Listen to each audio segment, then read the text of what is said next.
Hey everyone and welcome. Today we're going to jump into one of the very first things you learn in English, how to talk about where you're from. You know, there are two main ways to do it, and by the end of this quick explainer, you'll have them both down perfectly. So let's get right into it. Where are you from? I mean, it's one of the most common questions out there, right? It sounds super simple, but getting the answer just right, well, that involves a couple of little rules that are really important. Let's break them down together. All right, first up, let's look at the most common and direct way to answer this question, and that's by simply using the name of your country. So, rule number one is pretty straightforward. To make this work, you need two key ingredients. You absolutely have to use the verb to be, and you need the word from. Believe it or not, one of these often gets forgotten, but they're both essential. Okay, so here's how that formula looks. It's always your subject, then the right form of to be, like am, is, or are, then our magic word from, and finally your country. So you'd say, I am from. If you're talking about a friend, it's he is from. And for a group of people, they are from. See how that verb, to be, changes? That's the part you gotta watch. And this is where people sometimes trip up. You can't just say, I from Spain. Something's missing, right? You need that verb, I am from Spain. Oh, and here's another pro tip. We almost never put the word the in front of a country's name. So it's simply, he is from Brazil, not he is from the Brazil. Okay, so you've got method one down. Easy enough. Now let's move on to the second way to talk about where you're from, and this time we're going to use your nationality. Now for our second rule, and listen close because this is the big difference. When you're using your nationality, you still need that verb to be, but, and this is super important, you get rid of the word from. That's right, no from allowed here. And look at how clean and simple this structure is. It's just the subject, the verb to be, and then your nationality.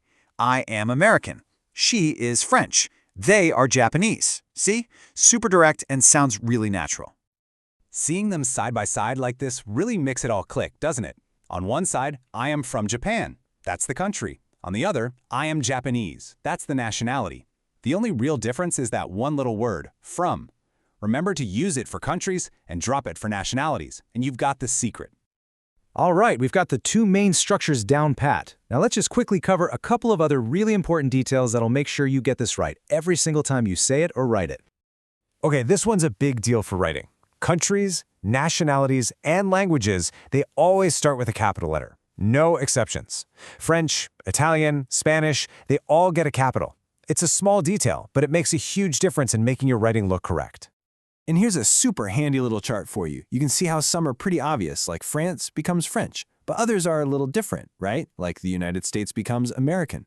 This is a great one to pause on or maybe even screenshot for later if you're ever not sure. You know, theory is one thing, but practice is really where it all sinks in. So, are you ready to test out what you've just learned? Let's do a few quick exercises. Okay, first one. I am blank Italy.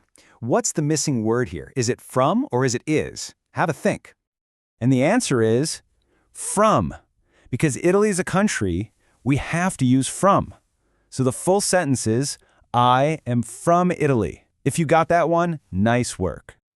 Let's try another one. She blank American.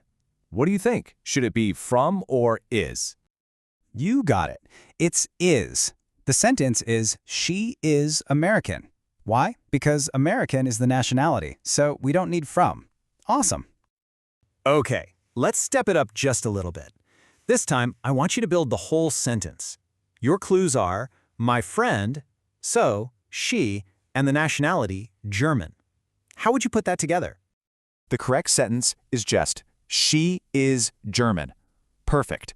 Since German is a nationality, all we needed was that little verb is. All right, last one for our practice round. Your pieces are the students, so they, and then from and China. Put it all together, what do you get? And the correct answer is, they are from China. We use are because they is plural, and of course we need from because China is the country. Fantastic job! So let's do a super quick recap. It really all boils down to these two golden rules. If you're talking about your country, just remember to use from. And if you're using your nationality, you just need the verb to be. That's the whole game. Master that, and you've got this down. And that's pretty much it. So now the ball's in your court. Where are you from? Go ahead and tell us in the comments using one of the 2 rules you just mastered. Thanks so much for joining me, and I'll catch you in the next one.